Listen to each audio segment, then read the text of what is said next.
情，生出相思寸缕。情深不知从何而起，一步一句，日暮晨昏，却交付自己。何为爱，又为何期待？朝朝亮起。若为有一人懂我倔强任情，坚守的只曾是你。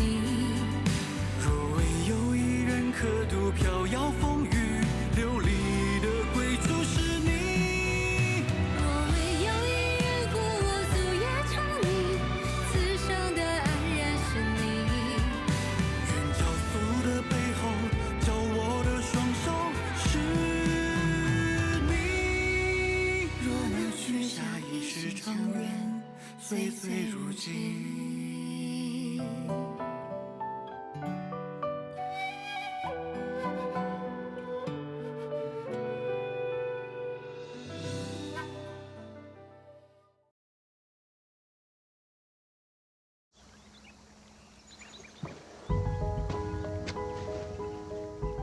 微臣定会助殿下得偿所愿。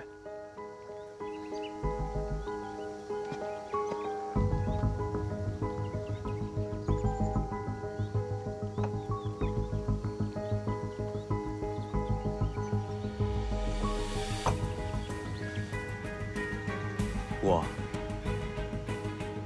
敬太傅一杯。谢殿下。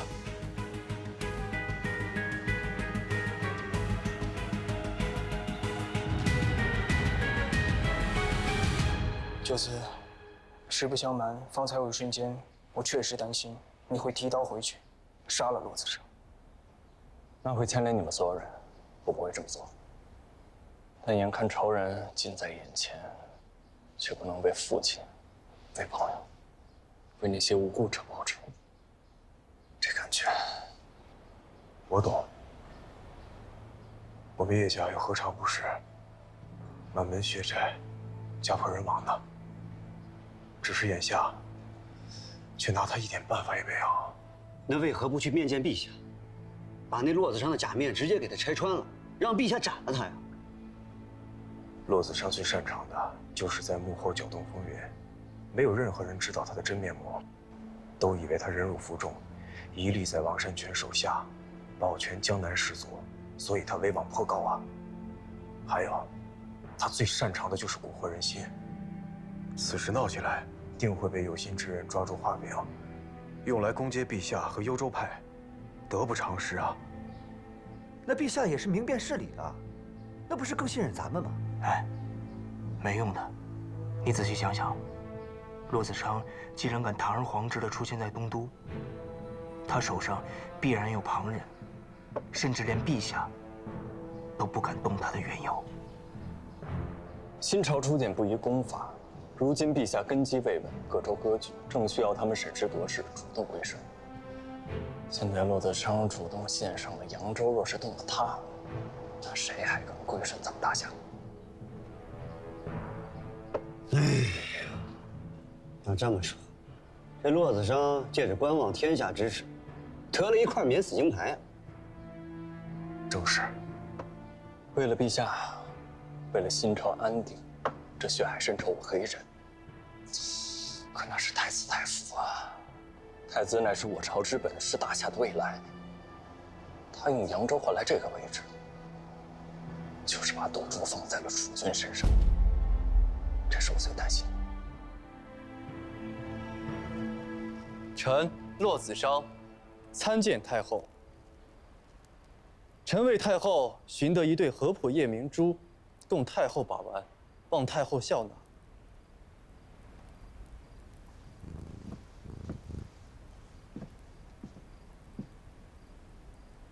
太傅有心了。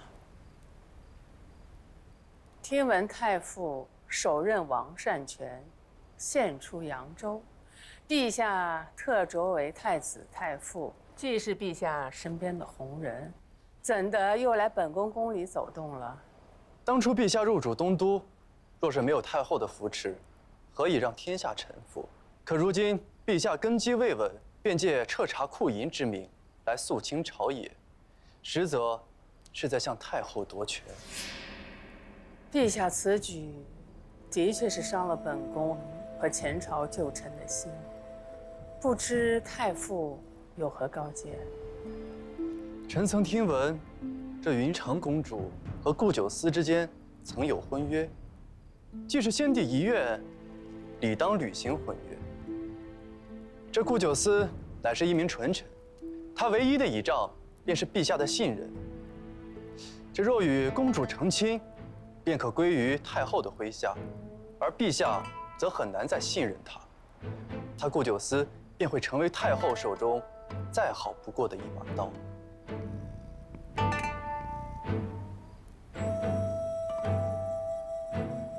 公主是先王留下的唯一的孩子了，是该给她寻门好亲事。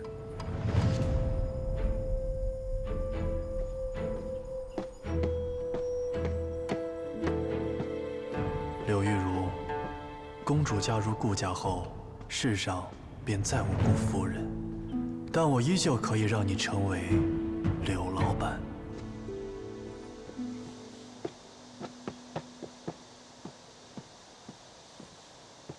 九思哥哥，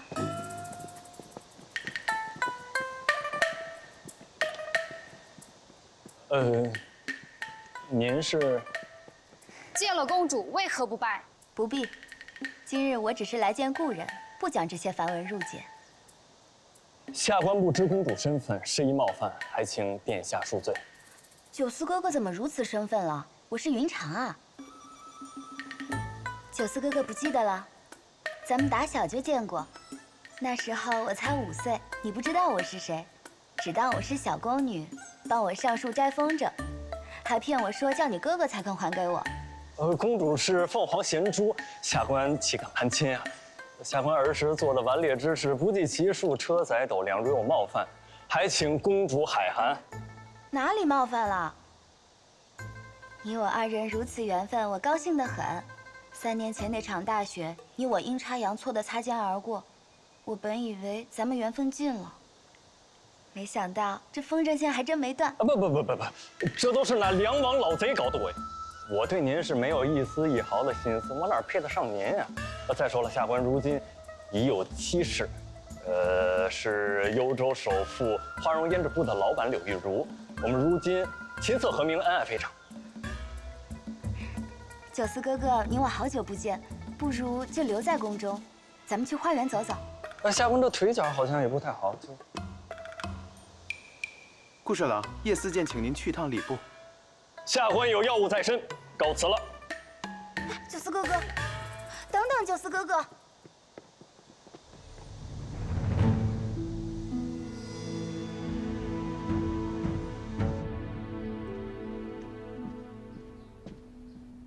少夫人，宫里来人送了帖子，放着吧，等郎君回来，我拿给他。少夫人，这帖子是给您的，来人说是公主殿下邀您赴宴赏花。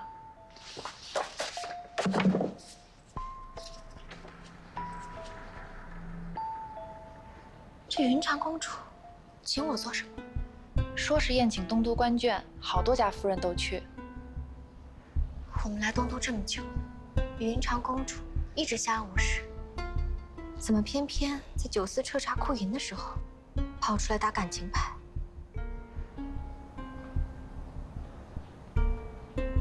这事不对劲。少夫人，要不要我帮您回了帖子？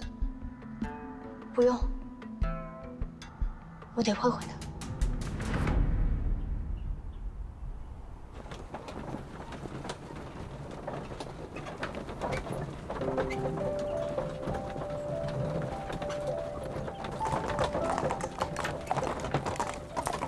婉之，你向来不耐烦宫宴交际，今天倒累着你陪我跑一趟。跟我瞎客气什么？那个李云长给你下帖子，肯定没安好心，让你单刀赴会，我可不放心。哦，还有，这些日子他和九思幼时相识有过婚约的事儿，传得满东都都是。我当值的时候，那些同僚明里暗里的跟我打探这些，还整日说女人长舌，我看他们舌头也没短到哪里去。我这个苦主都不生气，你又何必跟那些听风就是雨的人生气呢？东都里这些人啊，面上花团锦簇，实则一肚子弯弯绕绕。反正我不能让他们欺负了你去。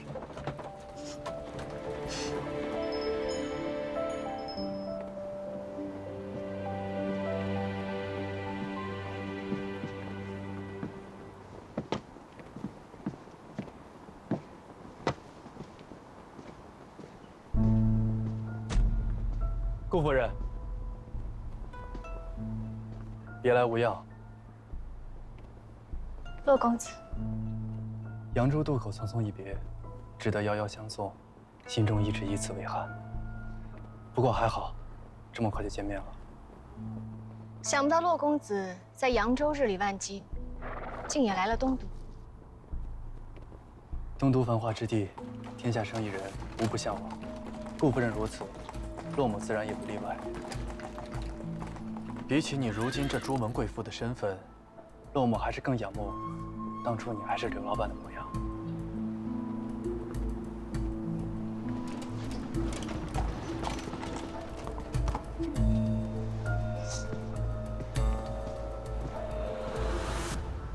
他是什么人啊？没什么，一个只敢藏匿于阴影之中的毒蛇罢了。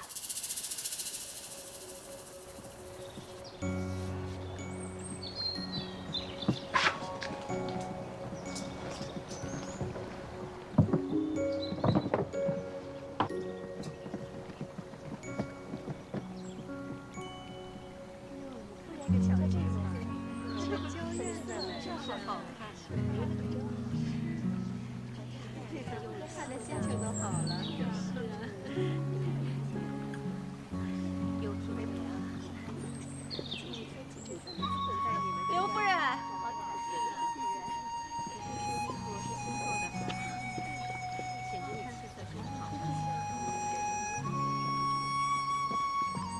刘夫人的这只簪子可是个好物件，这么稀罕的宝贝可是不多见呢。恕你眼尖，你去赏花。好。那位戴木簪的夫人是哪位？是仓部侍郎刘春的夫人。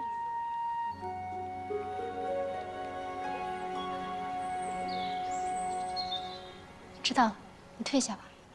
是。婉之，这仓部侍郎是几品官员？仓部侍郎是4品官员。4品，那岂不是和九思一样？差不多。哎，这不是户部侍郎家的顾夫人吗？顾夫人，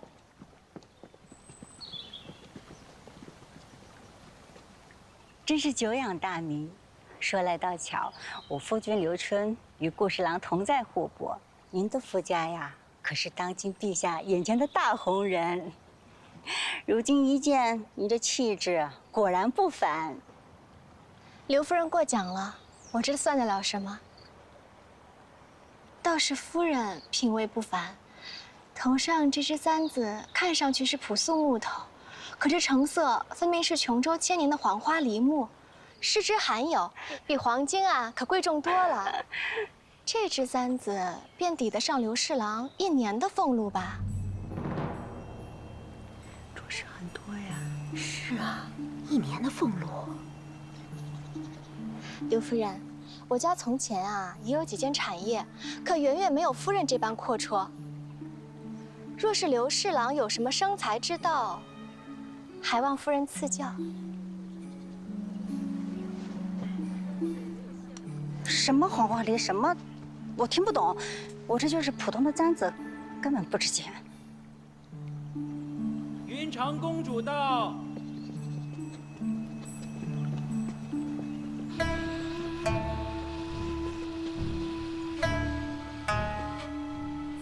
参见公主。今日都是来玩的，是本宫的客人，不拘这些，快起来吧。谢谢公主。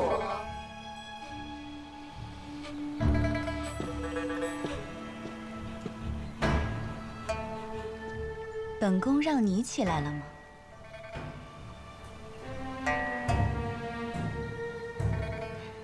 听说顾夫人出身布衣，这小门小户费尽心思养出来，攀了个高枝，如今倒也配合众位官夫人同席了。可见啊，若是碰上好时运，一根草都能飞上天。玉茹，起来！你敢抗命？不敢。但秦某想请教公主，当今陛下秦王之时，是出身布衣的顾夫人在为军事筹粮；梁贼攻打望都之时，也是顾夫人死守城门护佑百姓。而你们这些高门贵女，除了躲在都城里，又为我朝、为百姓做了些什么呢？婉之，你我皆是布衣出身，与公主殿下有云泥之别，怎能相提并论？公主随便办这一场寻常的赏花宴，便是极尽奢华。想必公主也是为大家费了不少心思。唉，我就一介军中粗人，变不得什么心思。但是我想请教妹妹，今日这场赏花宴得花多少银子啊？那可就多了。这御花园内12桌赏花宴，少说也得上千两。上千两，赶得上10个2品官员的年俸了。顾夫人，你莫不是在指责本宫？玉茹不敢，只是大夏初建，正是我们齐心协力为我朝效力的时候。我们作为官眷，万不该举与内讧。不仅如此，更要为大夏出一份力。我们内宅持家，若是能勤俭节约，也是为国效忠了。陛下到。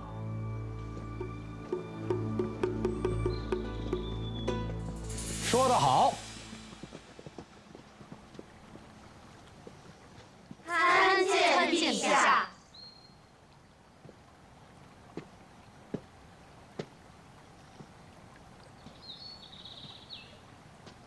起来吧。谢陛下。玉茹，你刚刚讲的话，朕都已经听到了。说得好啊！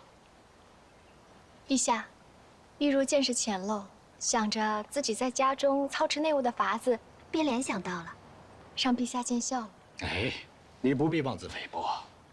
其实治国跟治家都是同根同底，晋中和官眷若能够做起表率，形成清廉节俭的风尚，那势必会创造出我大夏国泰民安的盛世。你们听懂了吗？陛下英明。玉茹，在幽州的时候，朕就亲眼见你跟九思为民仗义疏财。如今我望都民生如此，你也有一份功劳啊。看来你是心中有丘壑，绝非一般的女子。倘若身为男儿之身，定是当世之豪杰。陛下过誉。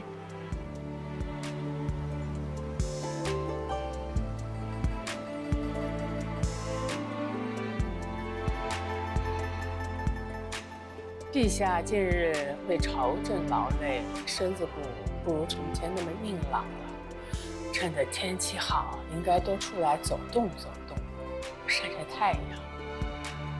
多谢太后您的关怀。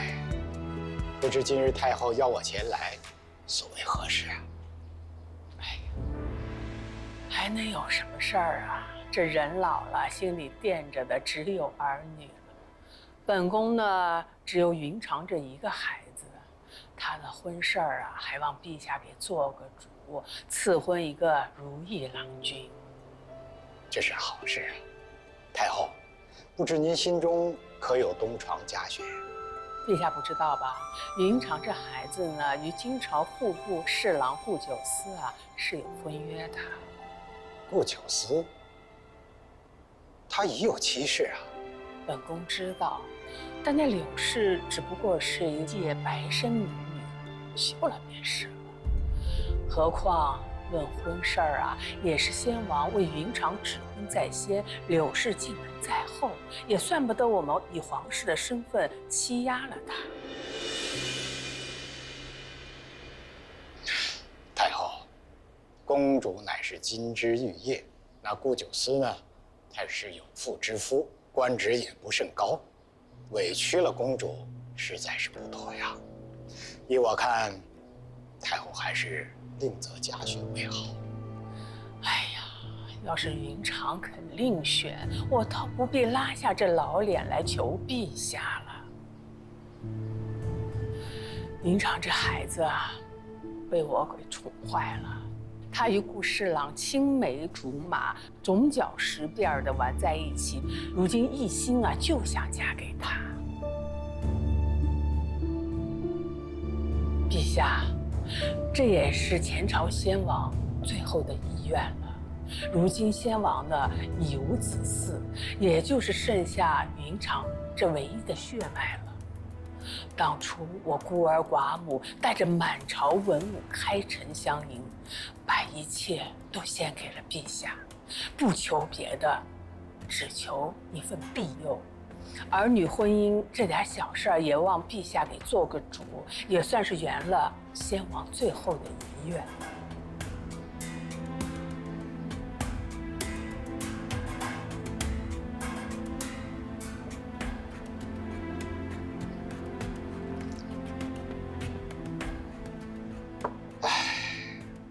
我虽为天子，可这月老之事，终究还要他们人两情相悦为好啊。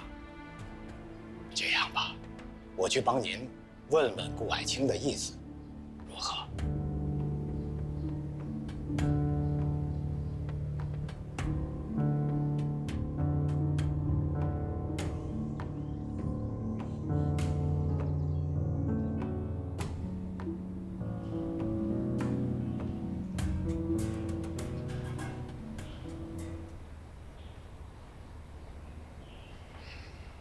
顾爱卿，近来你家宅如何？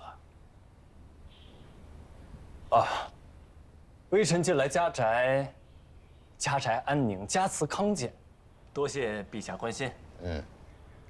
那你与你的夫人柳氏感情如何呀？微臣与妻子柳玉如自成婚以来，可谓是琴瑟和鸣，恩爱非常。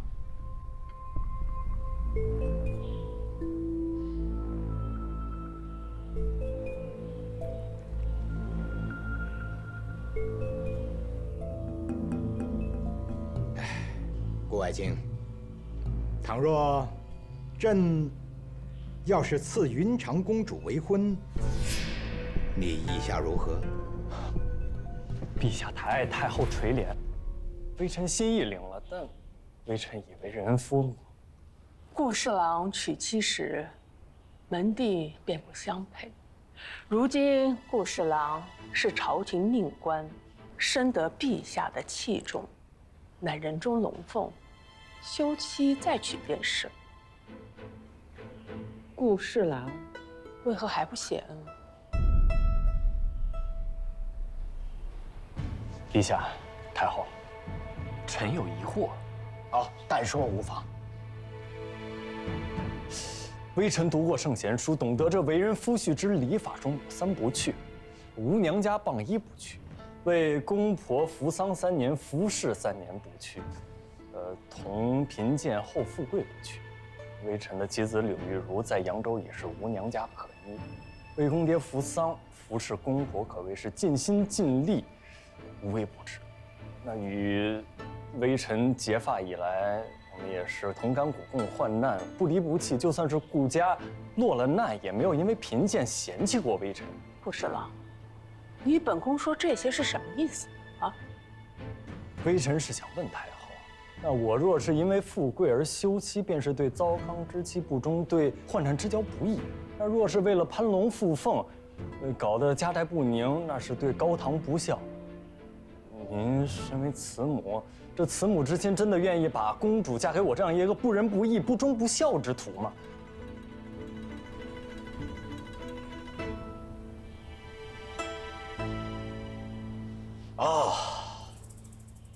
为时已晚呐。看来顾爱卿你是没有娶云长公主的这个福分了。是。不过你与你夫人伉俪情深，倒是令朕动容啊。听说是扬州早春的一场大雪拦住了赐婚使者，才让你们两个提前结为了夫妇。只是天意如此啊！你们两个又情投意合，患难与共，真是天作之合。来，拿支笔来，快！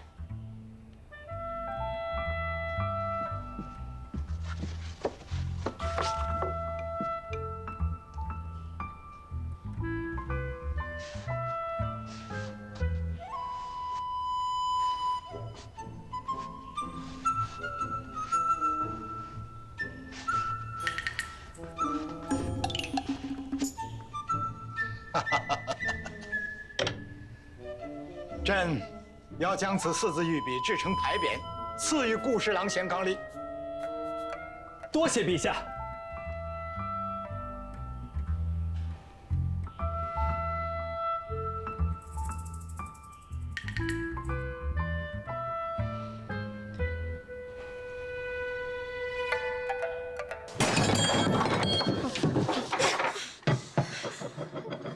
看什么看？还觉得我不够丢人吗？公主殿下，请息怒。滚！都给我滚出去！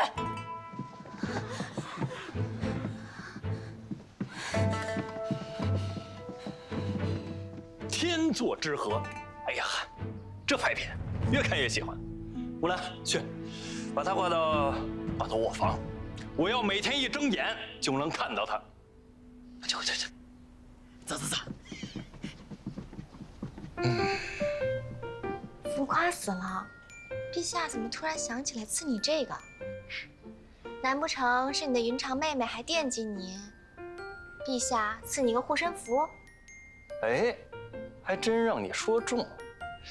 不过这回啊，我可谓是舌灿莲花，把那太后噎在哑口里。噎她干嘛？当初新婚之夜，你不还跟我提和离？如今当驸马娶公主，岂不美哉？你这女人怎么翻账本还翻旧账了？你别翻了，喝上。我就要翻。行，你翻吧。但这天作之合可是陛下说的，难不成你还想碰纸啊？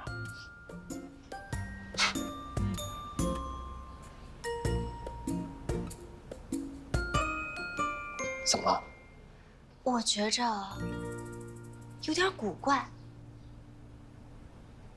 陛下向来宽仁，又素知你我是患难夫妻，肯定不愿意出面拆散。当初太后献出东都，天子欠了她一份贵重无比的人情，可如今太后硬要陛下为难，把人情用这儿，委实奢侈了些。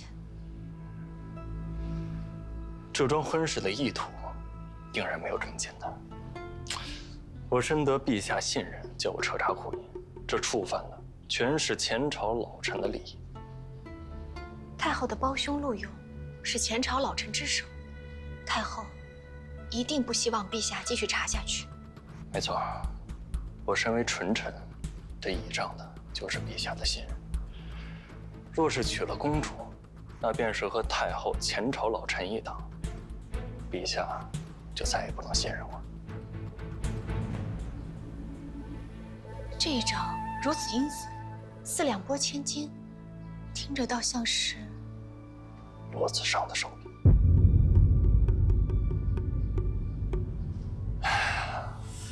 这东都盘根错节，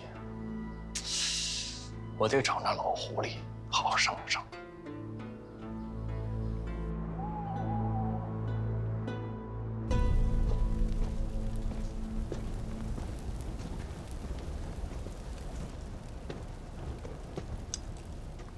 嘿呦，你这过得不错嘛！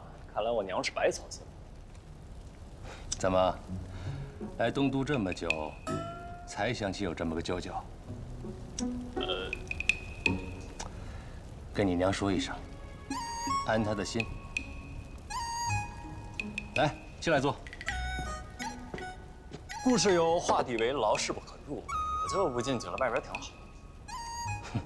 随你。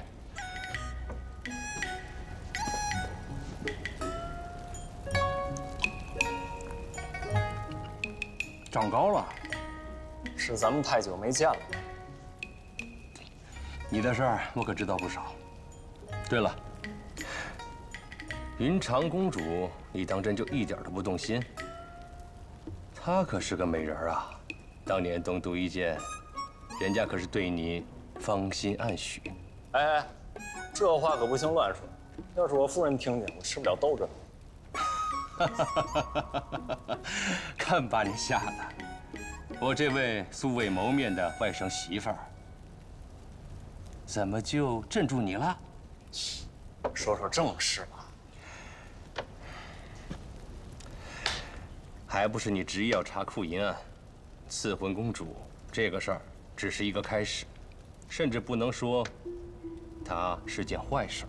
可是你执意要查下去的话，那你是敬酒不吃吃罚酒了，小九思。小九思可不怕他们这些小手段。你是不怕。你知不知道你动了多少人的糕点？你的家人、你的朋友，还有我那素未谋面的外甥媳妇儿，都会因你而危险。你想过没有？我会护他们周全。那你也得有这个本事才行。再说了，就算你把所有的贪官都查出来，那又怎么样？难道都参了？都撤职？又何不？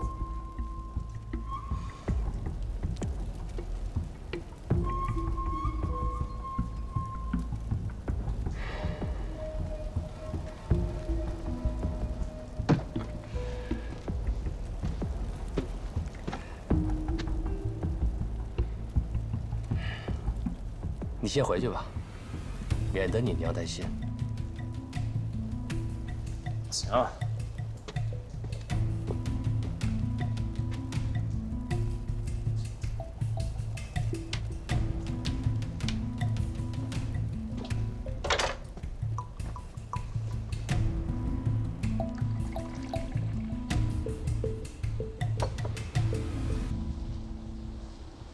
太傅此来，所谓何事？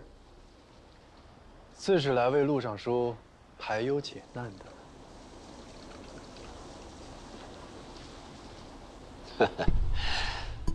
上次太傅筹谋云长公主的婚事，差点儿没把太后老人家气出个好歹。这回太傅又有何高见？陆尚书只怕是要弃许保帅了。刘春不能留了。断尾求生，壁虎都会的小手段罢了。若太傅若是只限这点计谋，可就当不起这3成之数了。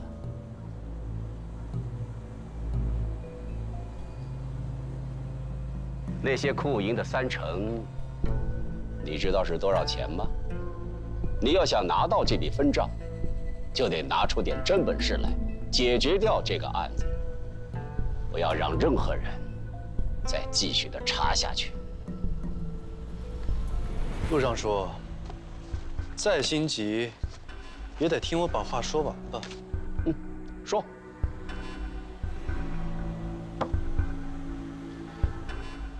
杀刘春不重要，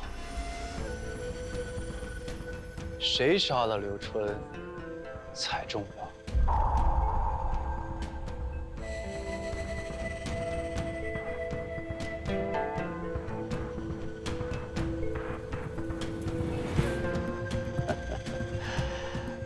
来人，给骆太傅上茶。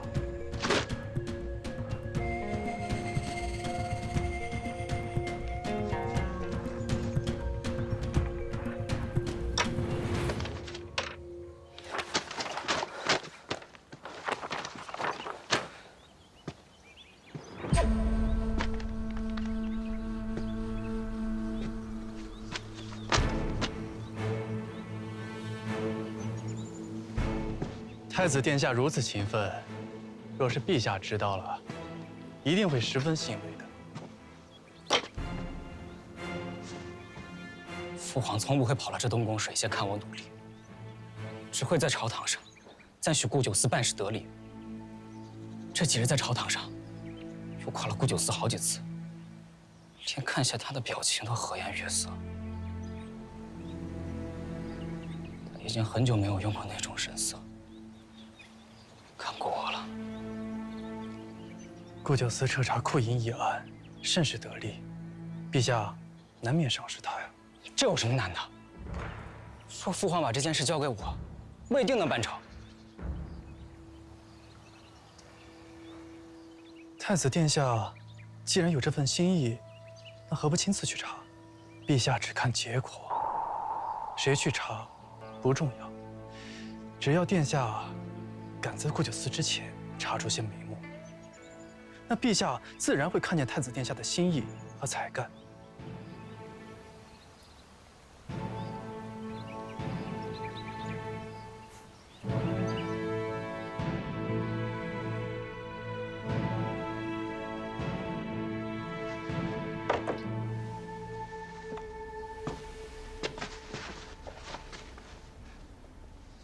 你写这么老些损干什么呀？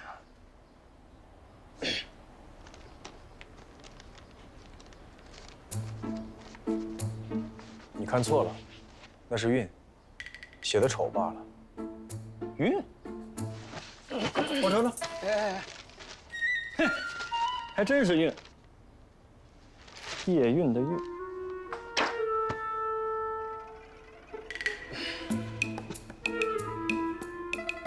你写韵做什么？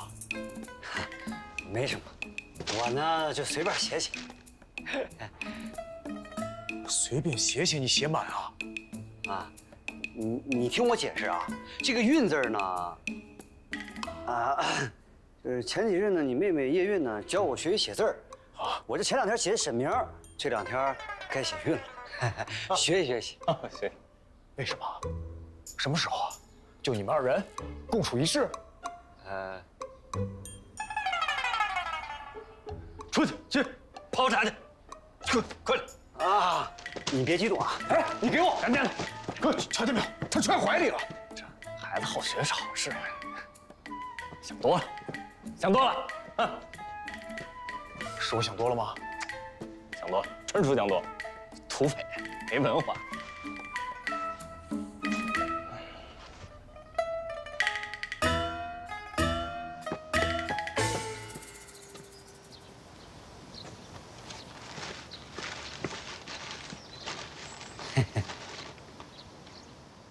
这不是写的挺好看吗？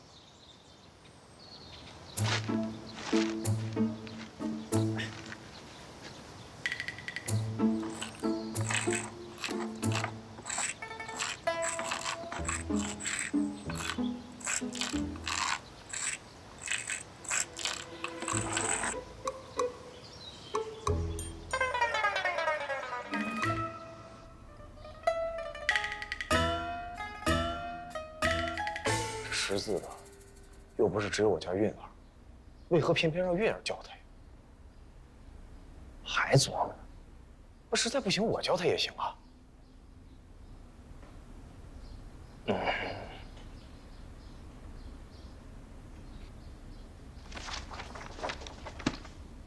这东湖的账册已经悉数查明了，漏洞百出，但这账却是平的。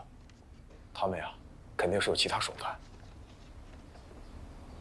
我明白了，沈明啊，他每次去我家搬账册，都忙前忙后、上蹿下跳的。那如此看来，这小子是醉翁之意不在酒啊！你对沈明意见挺大呀，不应该吗？这是前朝的火氏柱，大前年东16铺到东32铺走过水。据说烧的只剩下黑墙，所以才搬到了现在的布置。你有没有觉得，这账册记得过于清晰完整了，是吧？按理说经历过搬迁和走水，这账册应该都有些疏漏和模糊，可这本清晰的像是故意等人来查一样。我觉着沈明也是自家兄弟，你妹妹跟他在一起，其实也挺好。这亲兄弟还明算账呢。再说了，女子不幸，多从嫁人开始。我们叶家可就剩我们2人了，我完全可以让她轻轻松松的做一辈子叶家小姐。别，你等会儿啊！什么叫女子不幸多从嫁人开始？那我们家雨茹不就是个反例吗？雨茹跟韵儿能一样吗？我们家韵儿她还小，我得看着她呀。那万一让人给哄了呢？哎呀，我说呀，妹妹的事情少管，讨嫌。她要是没这心思，能有沈明缠着她？行了，沈明这事儿，我过2天得找他。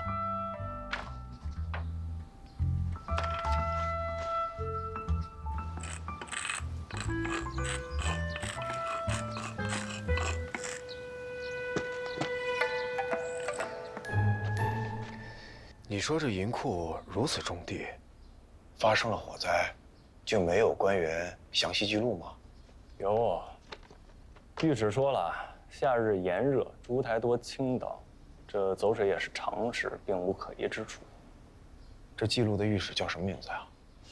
叫刘哲，他查验火灾没有问题以后，就把事情交给了户部，之后是一个叫周凯的人负责。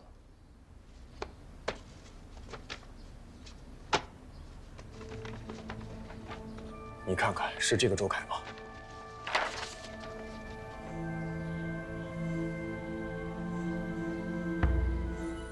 有迹可循。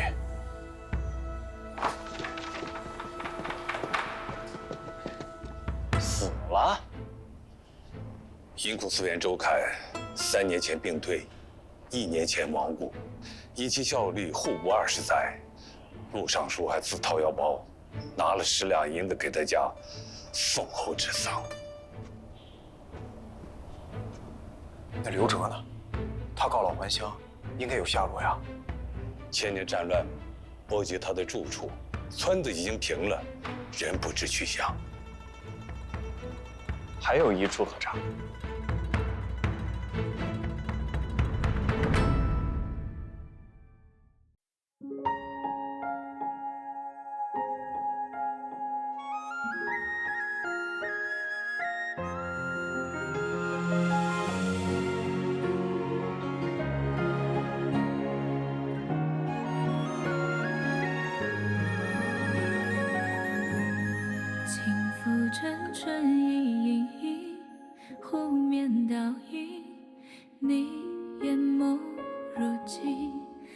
写信自己静静，晨窗棂明明好借风月形容你。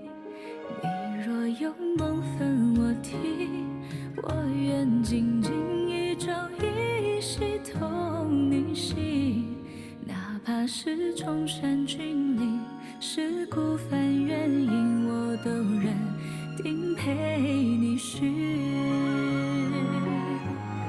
可见这风儿轻轻，雨儿轻轻，轻轻换一身清静，轻轻让我的深情和你的身影轻轻地相依。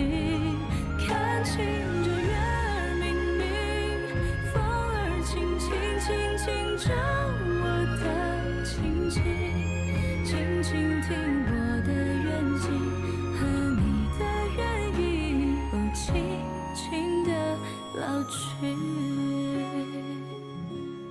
可见这风儿轻轻，云儿轻轻，轻轻换一声轻轻，轻轻让我的深情和你的身影轻轻地相依。看清这月儿明明，风儿轻轻，轻轻照